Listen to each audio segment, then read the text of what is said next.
નમસ્કાર મિત્રો, મારી પીઆર ગુજરાતી ચેનલમાં તમારું સ્વાગત છે। દેશ દુનિયાની તમામ તાજા ખબર સૌથી પહેલાં જાણવા માટે અત્યારે અમારી પીઆર ગુજરાતી ચેનલને સબસ્ક્રાઇબ કરી નાખજો। મિત્રો, અત્યારે હાલની સૌથી મોટી અને દુઃખદ ખબર સામે આવી રહી છે।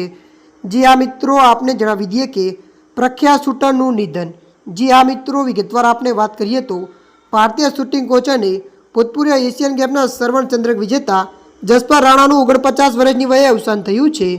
મળતી માહિતી અનુસાર આપને જણાવી દઈએ કે જર્મનીથી પરત ફરતા સમયે તેમની તબિયત લથડી હતી, જે બાદ જસપાલ રાણાને દિલ્હી સ્થિત મેસ હોસ્પિટલમાં દાખલ કરવામાં આવ્યા હતા, જ્યાં તેમનું અવસાન થયું હતું। મળતી માહિતી અનુસાર વધુ આપને જણાવી દઈએ કે જસપાલ રાણા મનુ ભાસ્કરના કોચ પણ હતા। ત્યારે મિત્રો, અત્યારની આ મોટી દુઃખદ ખબર સામે આવી રહી છે। ત્યારે મિત્રો, હાલ માટે આટલું। મળીશું નવી અપડેટ સાથે। જો તમને અમારો વિડીયો પસંદ આવે, લાઇક, શેર અને સબસ્ક્રાઈબ કરી નાખજો। ધન્યવાદ।